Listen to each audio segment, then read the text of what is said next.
is not the devil's victory that betrayals happen.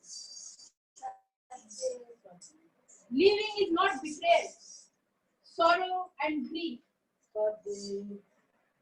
Neither wields this immortality. Monumental. But betrayal comes when one knows that the other never cease to remember thy dreams. You're made wanted. Your love. You're given hope. Need to follow. Follow. Follow. Follow, follow, follow, follow, follow, follow, follow, follow, follow, follow, follow, follow, follow. Follow me. You're being loved. You're being loved. Doi, doi, doi. Doi, baba. Doi, doi, doi. Doi, baba. What is right? It is always what I said. It is always what I said. What is right? It is always what I said. It is always what I tell you. It is always what I tell you.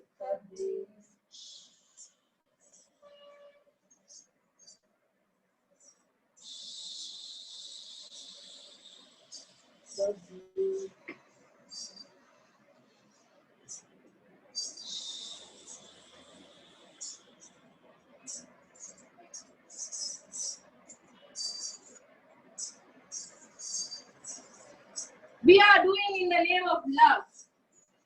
We are doing in the name of love. Love. Lost. Love. Blinded. Love. Love. Love. There can be two people who loves mother. Who doesn't love mother? Eradicate that who doesn't. We must eradicate who doesn't love mother. We decide the love. We decide how. We decide whom. Follow. Follow. Follow. Follow. Follow. Follow. Follow. Follow. Follow.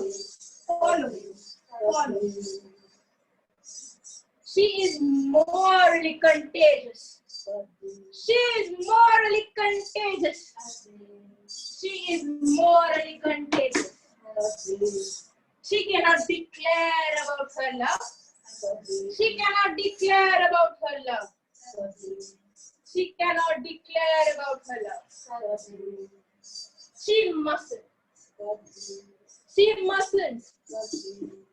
They mustn't. Purity, obsessed morality. Purity, obsessed morality. Case of judgment. Did you see it? Did you see it? Did you see it? Did you see it? No.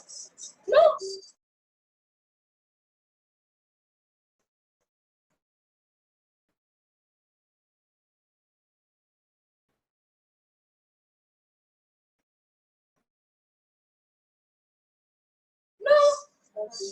Or lie. Remember what you said. It is truth or lie. Truth or lie. Truth or lie. Truth or lie. Your tears aren't real.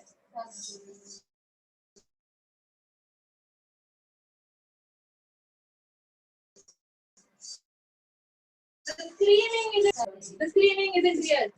The choking isn't real. Scream, but without any noise. Scream, but without any noise.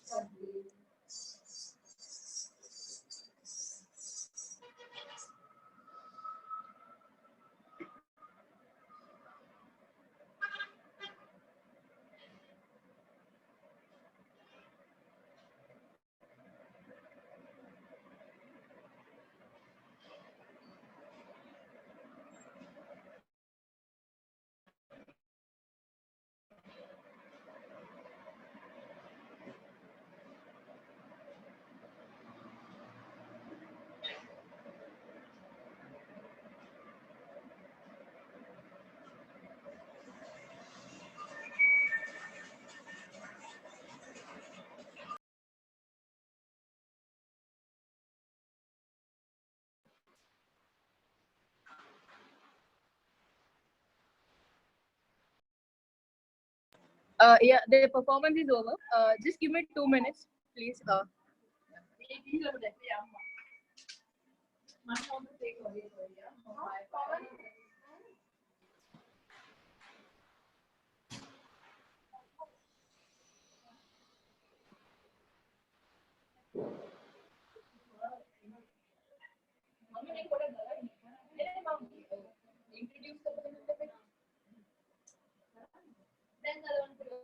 Oh, oh.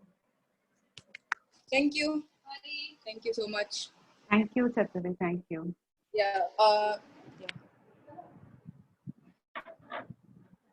Just I wanted to appreciate my vote of thanks to the co-performance performance. Right. Savindi, Hi. Auntie, and my mother. Yes. Okay. So they are the enactors of this performance, part of All right. the enactor. Okay. Okay. Hari. Auntie, mummy को fever का ले.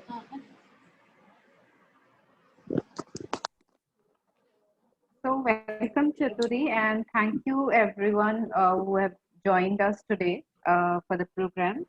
Today is the fifth day, and the last few days we all have been seeing such fabulous different performances and some of the presentation also from some of the performance artists, which was fabulous.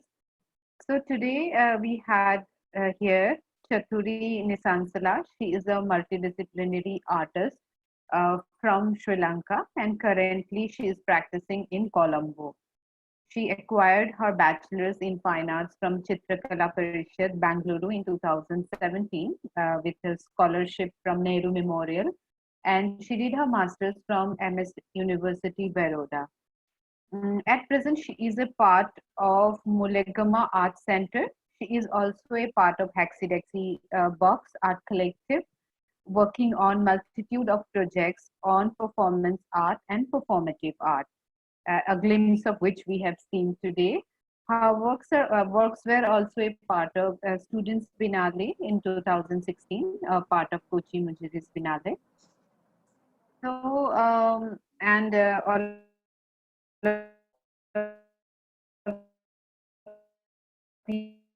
you know, this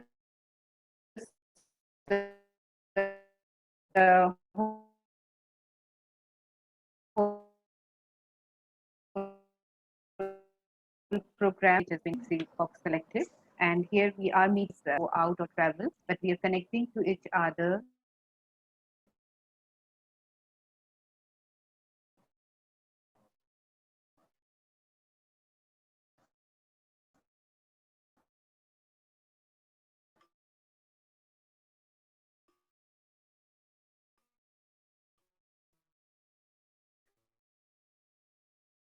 through to relax you have it.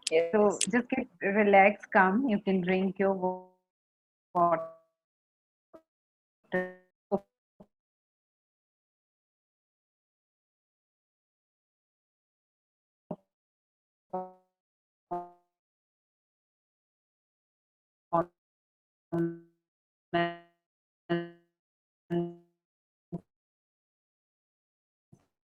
And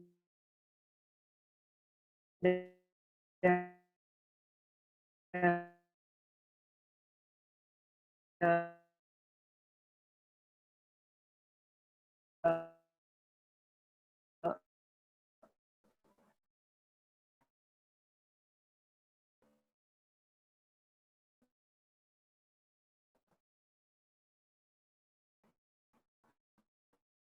some of the tongue.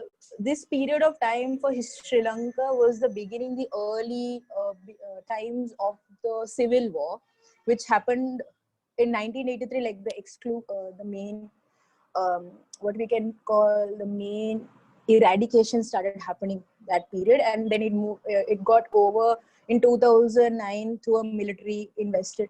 So this period, what I wanted was to understand through her memory the abstract notion of mother or motherland, the identity, that what I should carry forward. So this is a series that I've been doing, and the first ones which I did was under the poetic term called A House with No Doors or Windows. And then this is part of a series called Searching for My Mother, Ornamentation of Death.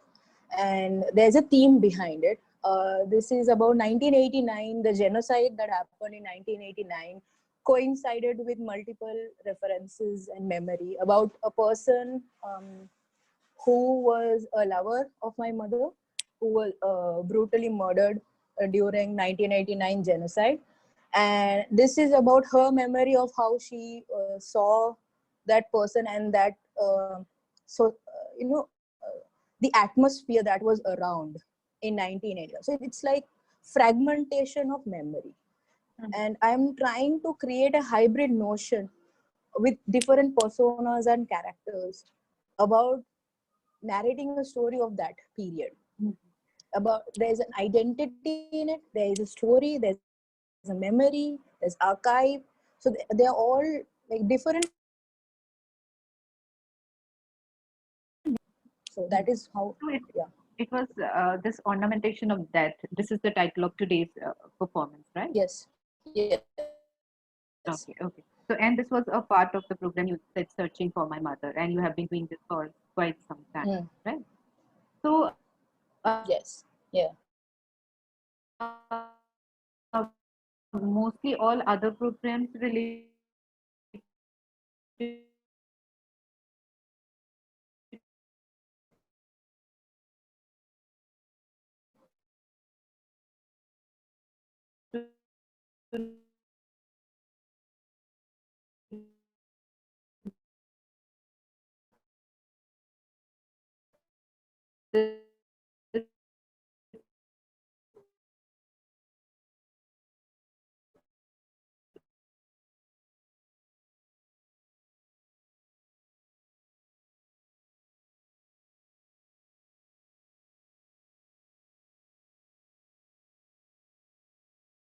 Traditional art. So I mean, so each performance is different, but they interweave. yes, okay. You can't. Some lot of you have worked with masks, jewelries, and all those things also. So, are this some of these are actual traditional piece of your community or Sri Lanka, or you have improvised them with your own creativity? No, some of them are no. They're mask and all. Yes, mask. Which this particular mask is actually from the southern character called Nonchi. It's coming from the Kolam tradition. The character is a mother, portrayal of a mother who played in very humor. It's So mockery. these are used by traditional performers. These Yes, yes, masks. yes, yes, yes. I actually learned from one of the students who have learned the southern tradition, the body language, the persona, the history about this character. I had to go and train for 3 months how to do the body movements, the sound.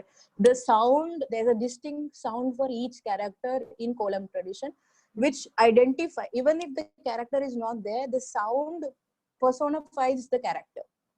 So each, there is a thal, I mean, there is a rhyme for them.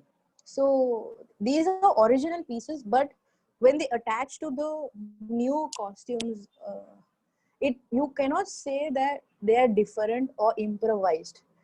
There is symbols which are attached to, they're getting attached to this identity or this persona. The costume is like a persona, and that folk tradition, the symbolizations, the spirituality, the genealogy, everything is getting attached to them. They're like an embodiment, a new cover, I could say. So they're not just I cannot say they improvise. That's I'm trying to say there. So they become hybrid. They're not visually seen, Right. but they exist. Yeah. So I think I'm like I give the proper that's answer. okay. I'm not sure. Okay. Yeah. So Yeah. when you were saying about searching for your mother, so through the memory and a kind of thing, so you were looking at a kind of motherland, and through your own mother's memory, so you're going to history by reading text as well as through your mother also, right? These are the, Yes. yeah, through your mother's experiences or her memory, as well as you are also referring to some factual things by reading and research. Yes. Yes. I think I'm searching for the depletion of identity. I also I believe in matriarchy. You know, this is my own belief that there is an embodiment within our culture about sexuality, gender, and about matriarchy. Mhm. So I'm trying to search how it got kind of changed, or maybe disrupt would be the word. Disrupt. The notion started disrupting. I'm in search within each subjectivity about that. See, even this subject, I try to bring a very intimate window to something to understand about genocide, or to something to understand about why there's no memory. After the genocide, there was no memorabilia or archives built on these people. There's no justification on what happened to them, who died, how they died, because it was like missing, gone. So, and there was a belief structure. There was a lot of manipulation. There was these are like very political notions and psychological, social enigmas. Are all interviewed. So when I want to touch these subjects, I bring something very intimate. So I always use a window of intimacy. I believe that when something, if it is intimate, when it has something intimate, we feel connected to that subjectivity. So for me, my mother is just that particular connection of intimacy. So you are a multidisciplinary artist, and you have been working over various mediums. Like performance is one part of that, and currently you are more involved with this performative form. But what are the other mediums you mostly use, and you have find which medium as most close to you, where you are able to express your inner quest and questions more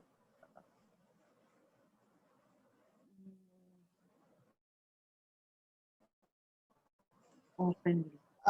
I actually I can't like solidifyly say my work is drawing or painting. I really love drawing, and they're still under process because I've always tried to include that drawing and draftsmanship in my work. It's something that I cannot get out. So that performative. See, I don't think I'll tell you that I think it's not a medium. First of all, performance or performativity is not a medium. It has been there within our lives. It is there in our day-to-day Of activities. It course, is there in our of culture. course. But So we cannot point out and say this is a different medium or a subject. It's something that we are searching. And it has so many layers. Everyone has a different layer. Everyone has a different connection to it. So for me, this connection builds in this format, and my search is in that, constant experimentation, constantly trying to figure out where I should create that ambience, empathy, the catharsis. So that is medium. I cannot say it's a medium. It's some sort of a connectivity, of and course, that's it's a what I can say. connectivity. Yeah. But that is what my question was, like where you are able to connect more to your inner self. It's not a medium, it's there in our life, but but still it's like we are doing unconsciously a lot of performances, but it's a conscious effort to tell a story or bring out a story or past. Mm-hmm. Yeah, and right now we have been looking at a lot of performance in last 2-3 days, during this whole event. So, day before we had a, discussion and presentation with Anupam Saikia on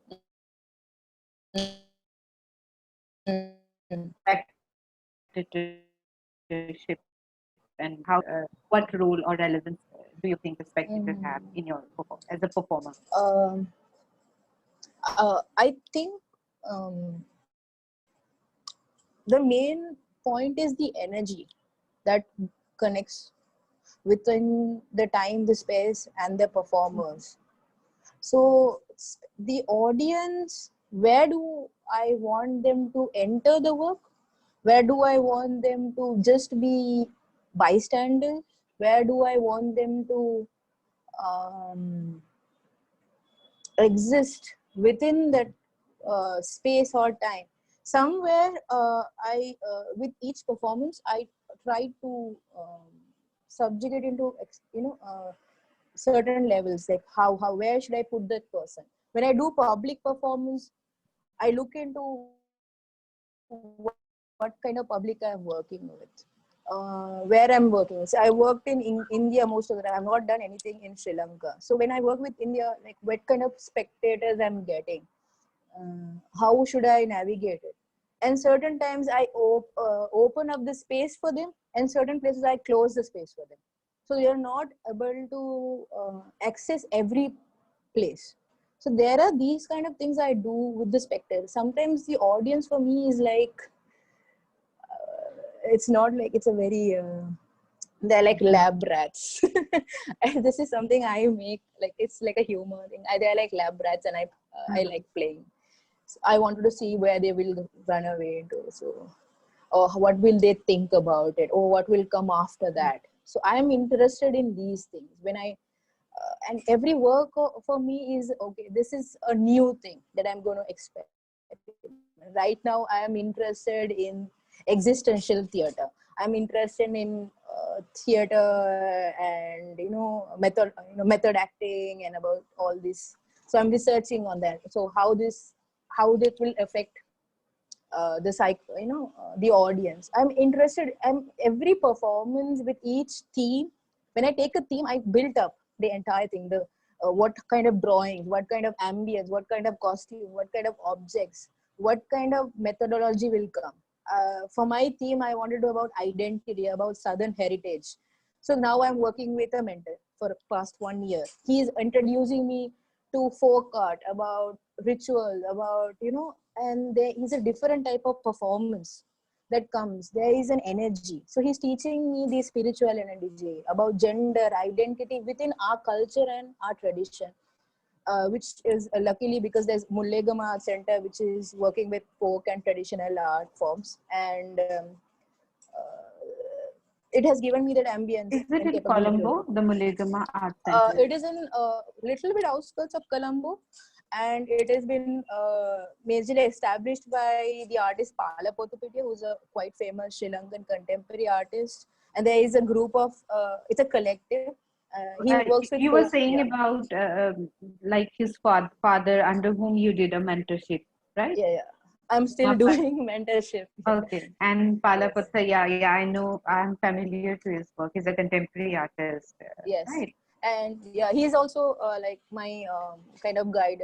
So he's also telling me things like So, about how I should. Yeah. is his father is also an artist under with whom you are doing mentorship, or he is into some other He is an artisan.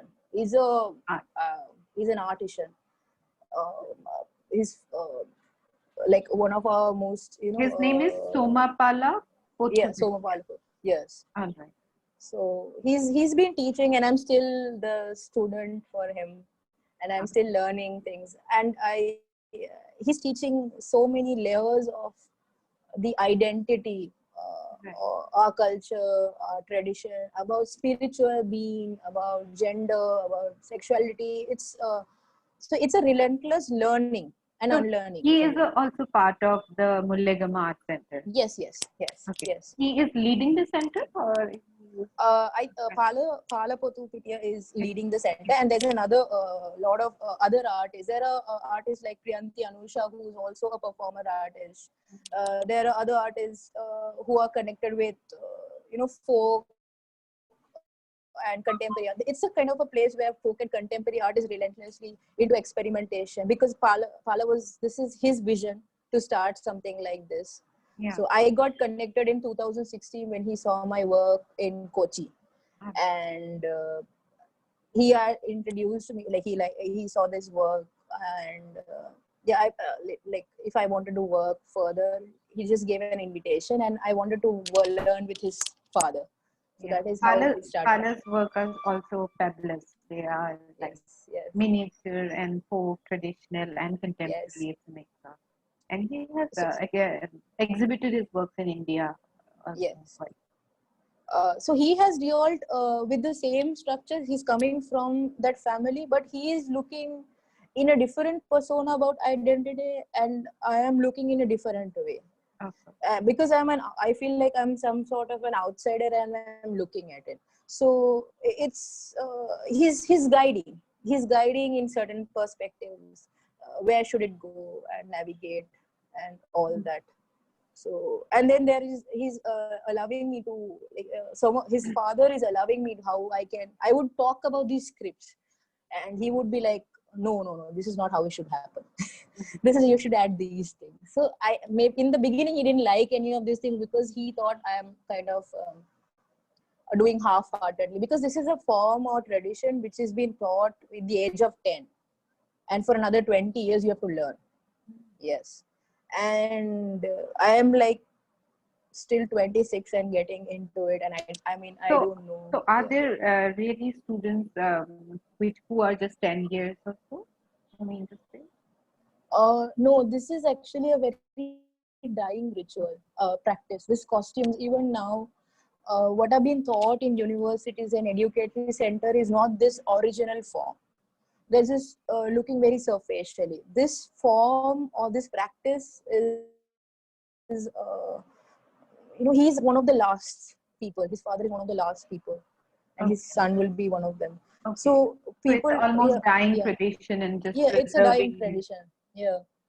So And are they supporting government, or someone is supporting? No, absolutely not. There's nothing happening, and I think very few people in Sri Lanka also know if it is there is this sort of a form and this sort of a center, this sort of place where these experiments are going on. Artists are trying to blend in or search in, and it's a space that he built in to do these experimentations and all that. So I think it's something unknown, and we're not getting any support. It's his connections, his own funding that he's been giving to run this place. Yeah. So as you have mentioned that you are looking at identity in some other aspect, and he have been looking at it. So what are the things you are looking at in the identity? Like, is it like constructing identity, or deconstructing, or blurring identity, or even questioning the identity? How you are looking at the word identity? I just for me, I cannot say particularly it's constructing, blurring, any of that, because with each theme it's layering and unlayering at the same time. When I started my Kochi work, when I opened up to the performance, if anyone would have seen that work, it was about my own body I had, and about gender and sexuality. I was working with people from the LGBTQ community, with queer people. I was interviewing, and then I'm telling their stories through my own body, and they became like drawings. I never knew they're called performances. That was my early work. And for me, their identity became my identity, and it started merging. And then the second, so each theme, I am trying to find a new layering or a new observation about what is called identity, what is supposed to be called identity. Like, what does the society want as an identity? What do I want myself to be as called an identity? So this is something like, we are artists, we are mirroring things. Maybe they're unveiling things. So we don't know exactly. We're just asking, like, for me, what does for my mother, what does it mean by being a mother? Who told her to be mother? Like, who told her to nurture me? Who told to give me this name? Like, if you see the entire series of Searching for My Mother, the first beginning of it would be, she's writing on my body in my own house, in my own room where I was born. She was writing on my body, mother, in Sinhala and Tamil. And I tell her, you can choose wherever you want to write. So she make the choices, she make the marks, she did all that. So she asked me, she felt like she was giving birth to me. She felt that she is giving birth to me in the same ambience, in the same space. And she's giving this birth to me and saying, okay, you should be this. You should be this identity because you are born as my child. You're supposed to be like this. You're supposed to live like this. You have this name. You have this religion. You have this. You have to be a mother. You have to be a female. You have to take all these personas and identities in future. So this is my mother. So I am not questioning her. I'm asking, okay, what is your choice? What if you want to be someone else? So now that is how it's all started. So I don't know exactly how I can put up, but I think I'm correct. Yeah. Amazing. That's like your mother is also a being part of your collaborative work that Yes. rarely happens. So is it like she is interested in that, or how you got her, or you make her interest, or that rarely No, happens? she was never interested in anyone. Today, I have my the people who have entered. These are my mom's friends. They're my neighbors and her daughter. I mean, I'm living with them. I think a lot of, even in many performers, my who are not related, or some audiences also enter. I would call up. I had done an open call for one of these games that I designed in a space to my the college when I was studying in Baroda. If anyone wants to play the game, you can come. It's a 1 hour game. So people enter, they wear costumes, they have fun. There's entrance of audience, and I can tell, okay, you can exit now. You can play as however you. I designed those spaces for my mother. Also, I designed for her to enter this space. Her friends also, I'm designing. My neighbors, my siblings, or even my dog was there for one performance. Accidentally happened. So entering and exiting people, I tell them. So it's amazing that everyone is becoming a performer in your work. Like, Yeah. Yes. Sometimes I do public performances, and there depends on like the public. Mm.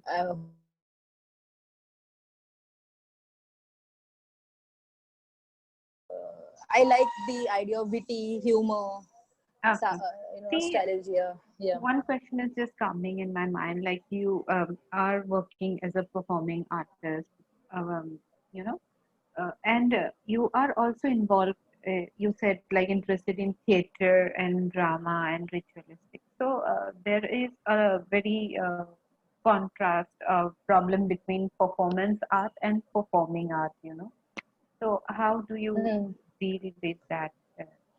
Like, Uh, okay.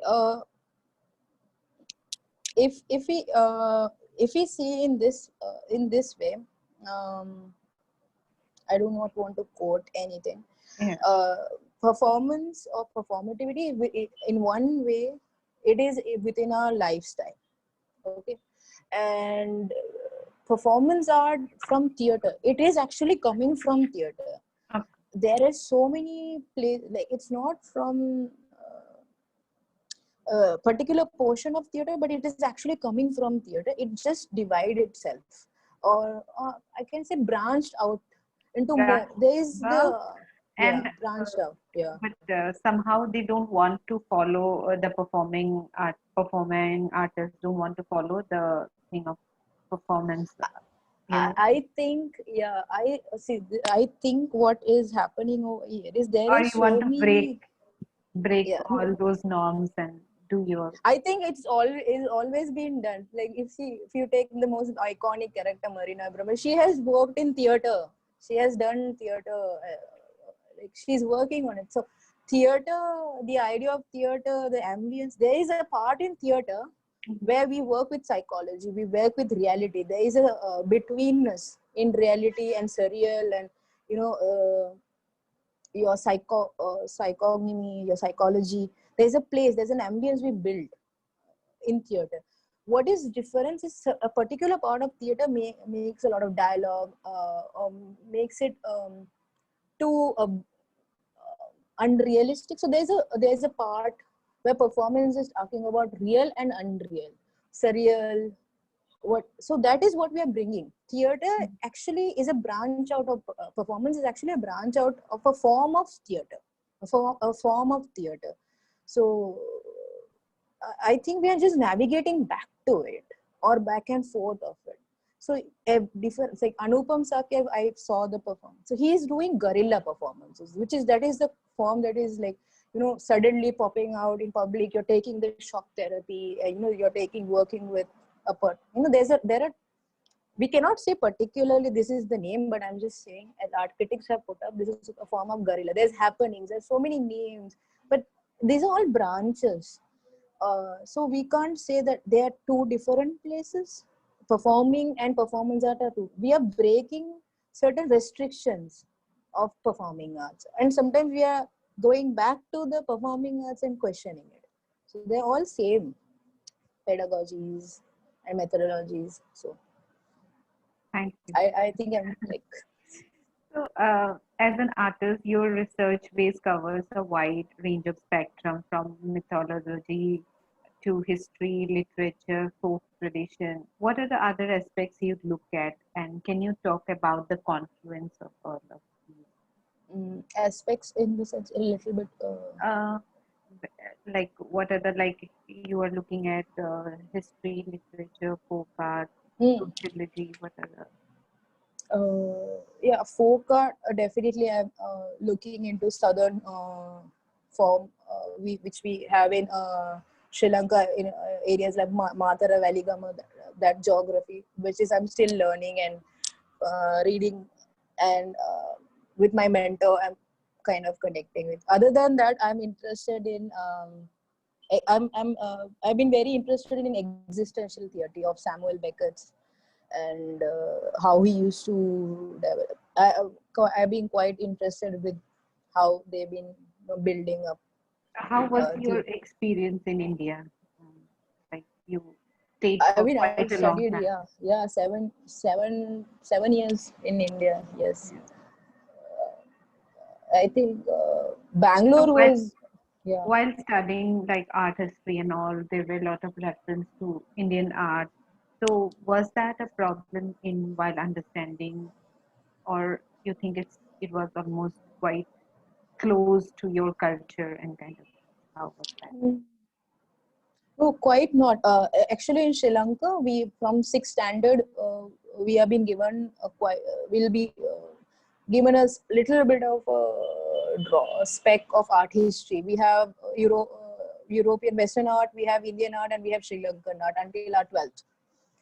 So yeah, so we've been studying all throughout certain bits and pieces of all three of them until our 12th, and then we are being given the choice early onwards when we are 17 or 18 which stream we want to go. So I always wanted to go in fine art stream. So when I entered India and I knew a bit of pieces of their art and about Western art. Yes, there is little alienation now I feel about Sri Lankan art, because with language I don't speak much of my own language. I mean, I don't write that well with my own language. I feel little alien. But that itself gave me a new opening to different aspects of culture and folk art and about traditional art forms in a different way. That alienation itself is subjugated into some new opening. So that I'm now still in search. So That's wonderful. Like you said, na, this alienation is only giving you a new surge. So that I really like this point. So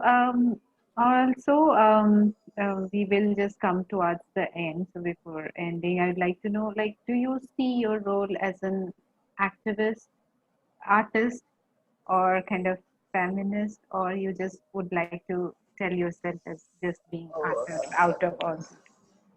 oh my God, this is a Because question. these are Uh, certain things that we can see in your work, but how you want to. yes, yes. No, this is also very same question as asked multiple times.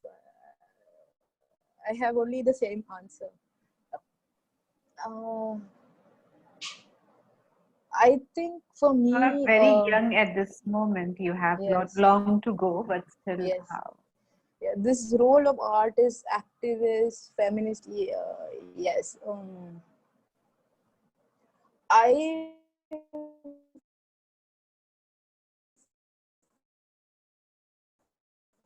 foremost think person sits in a room, there's nothing empty, and then that person can think freely. That is the time that I feel that freedom comes. Like I can think freely. So I mean, I'm trying to say that is I cannot categorize myself. uh, I think Manisa, okay, G. Subramanian once said, I know what is happening outside in the world, but it doesn't mean that it's not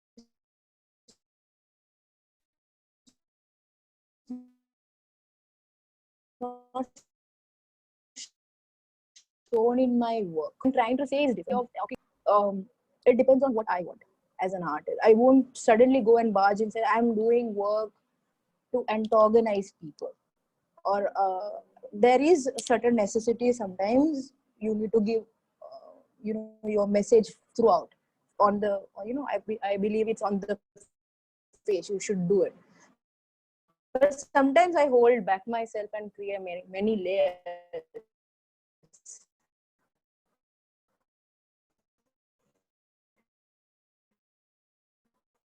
for people. In my early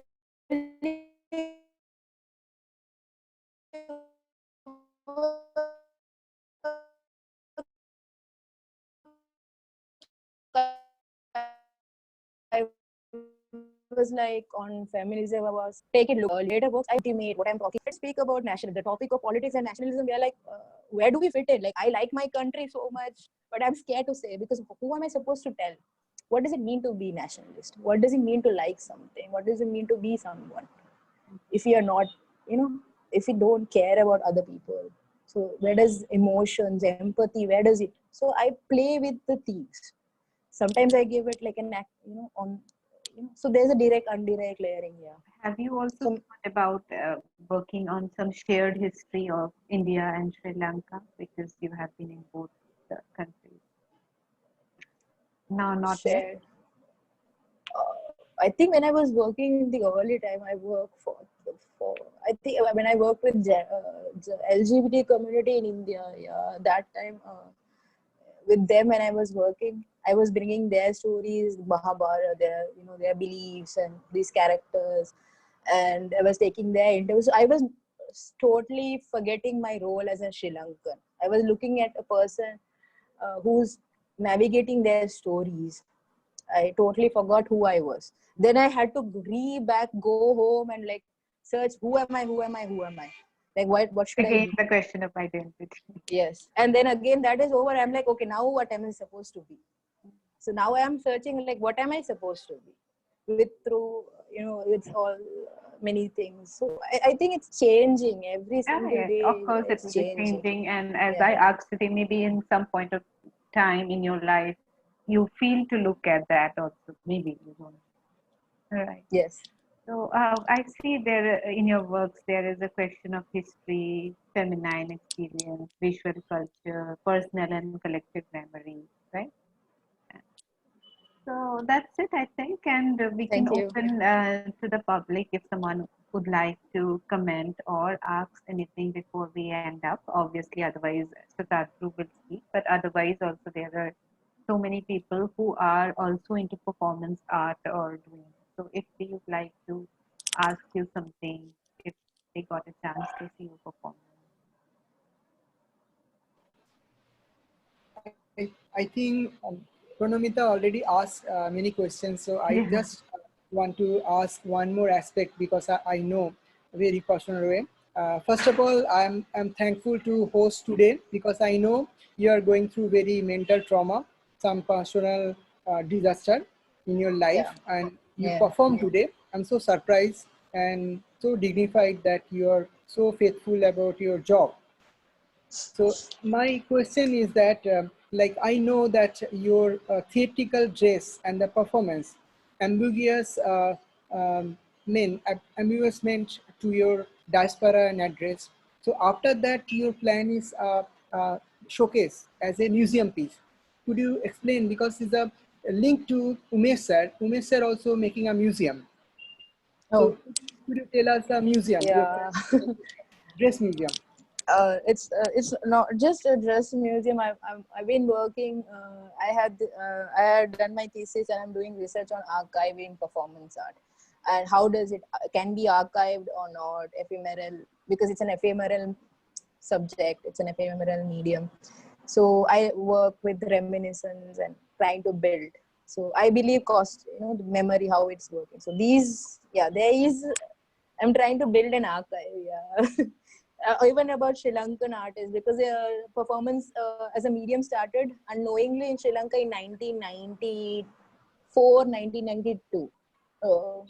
Yeah. So there is so many artists who have worked with performance, and still it's unknown who are these performance artists, what they did. So I think it is important that we build archives for these people. Why did they do? Because there's a lot of social engagement, and this subject is something. It it's not just looking at documentation. What we are thinking is performance need documentation. No, performance culminate documentation as a secondary medium. It is not needed 100%. Sometimes artists tend to work.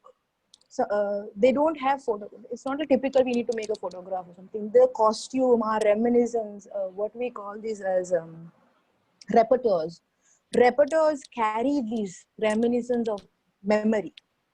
These objects, everything in performance is called repertoires, and they're being used.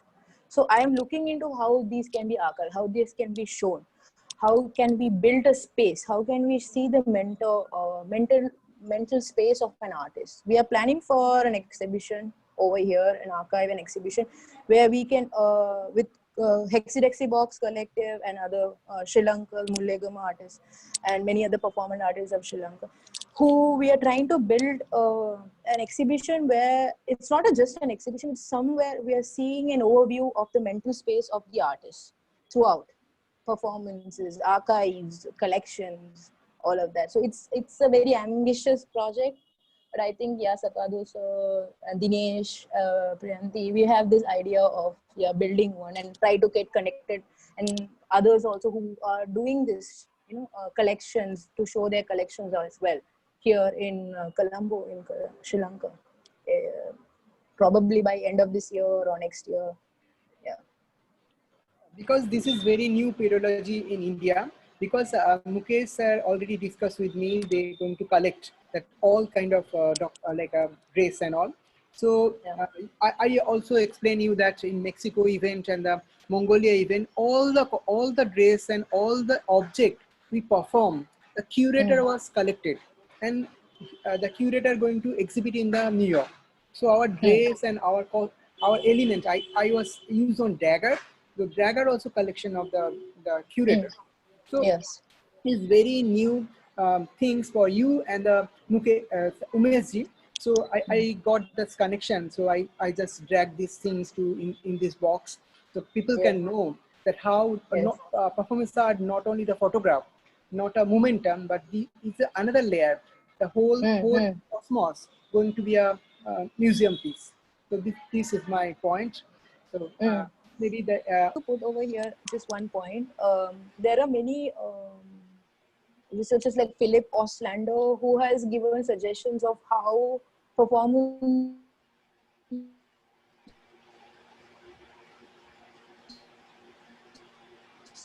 their performance should be archived, how mental spaces or museums should be created for performances. Even Marina is in her own students, how we can revisit performances, because you cannot put it as a showcase, because it needs to be touched every single time. So she talks, there are these things called reenactments of performances, where we are triggering the archiveologic nature of performance. So archives are being touched, or museum, these objects which are like museum pieces that are reminiscence of performance can be retouched by someone else.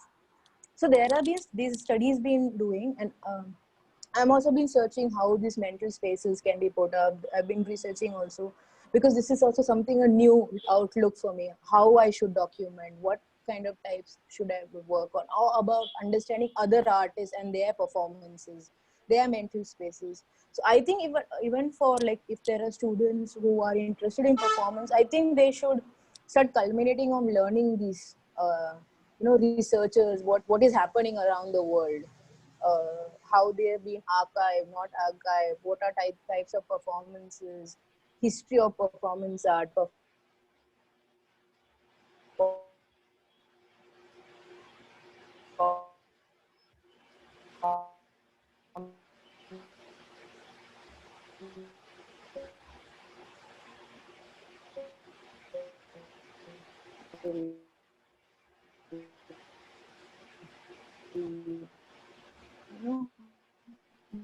this is very interesting to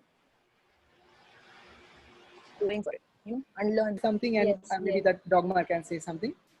uh, Dogma, you're there? Dogma, open your mic. Yeah, yeah. So what is the pedagogy of the like new media, digital apes, and how that evolving new changes, and how should we do the performer as a performer? So could tell us. I don't have an answer for that because we are still in the process of change, in the process of development. I don't see Marina's work of the reenactment of performance touches upon a solution.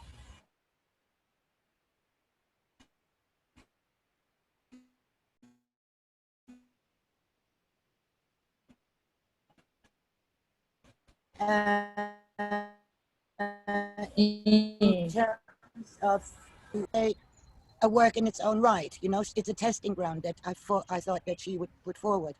I would not know of a system right now as to how to, find a way of archiving or of, giving it stability, because performance art in the definition is about movement.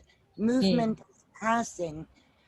The only constant is change. So how to capture that, is, I think, something that we are engaged and involved with. And I think that's a lot. Though I feel to have an international, maybe even virtual museum, which highlights and celebrates the relics and the objects of performances that have taken place or that even are hypothetical, I think is a good idea. yes, Though not yes. new, it's not new, but it doesn't matter. It can take a format for what it is when it happens, and we put all the energy into it.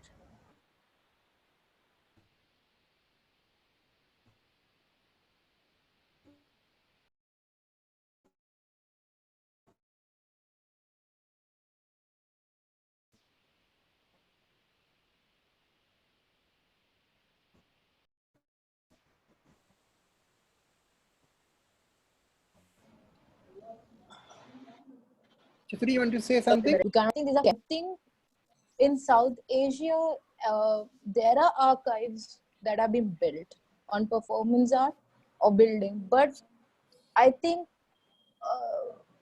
we need to constantly experiment and subjugate into new revelations of how we can move it further and develop it further, or give new perspectives, because it's a new outlook. We need so that should come within, if we want to museumize, if we want to build archive of performance art or performative art.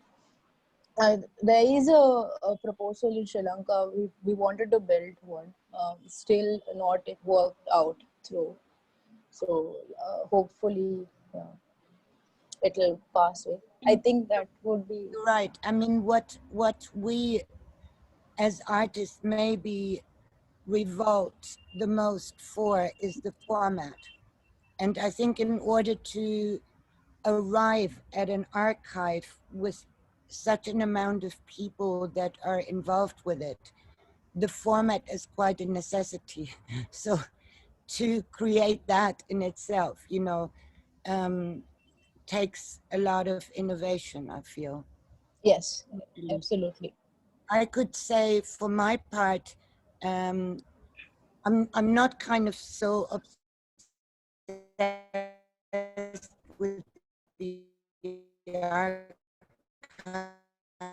at the moment because it is in the idea of action which takes place in the society, in whatever country, in whatever city, but together. And that proves today, because of the pandemic and many other global fears that we have at the moment, that these kind of events or these kind of gatherings are more jeopardized now. So I feel what we have learned so much now is that we are able to connect with the Zoom, and maybe even our perception of Zoom or the virtual reality can expand that instead of us being quite critical about it and narrow it. So I'm kind of in the back of my mind also working with that idea, but I would be supportive in any way. And thank you so much, because I really, really like the way you talk, and I can sense your research, and I can also sense your risk that you take, And I think that's the most important aspect, is to understand what the risk-taking aspect in our work involves. Yeah, I stop there. I really Thank you. appreciate it. Thank you so much. Thank you so much. Thank you so much. Thank you so much, Dogmar. Interesting highlight. Thank you to Pranomita, Chaturi, Ishangshala, Umesh sir. We are very grateful to host this kind of event, and hopefully that you could arrange more event coming days. So physically we can perform to Orissa, Baleshwar. So that's the things. So now the end of the word, you can give some word. Thank you everyone for joining again today for Umnaima, which you all by know it's an event, virtual event, organized by Young Hearts and supported by Hexidexy. So, and the aim behind having this program is that in this time of pandemic, when we are not able to travel or have physical shows, and we are because of which we must be going through different anxieties and uncertainties. So at this time it is a great way to join from people around the world, and they are trying to bring in artists, writers, philosophers, thinkers, activists to come together and share their cultural journey through this virtual platform, which is very important at this current moment for all of us, and we all are joining each other and knowing each other through this virtual platform.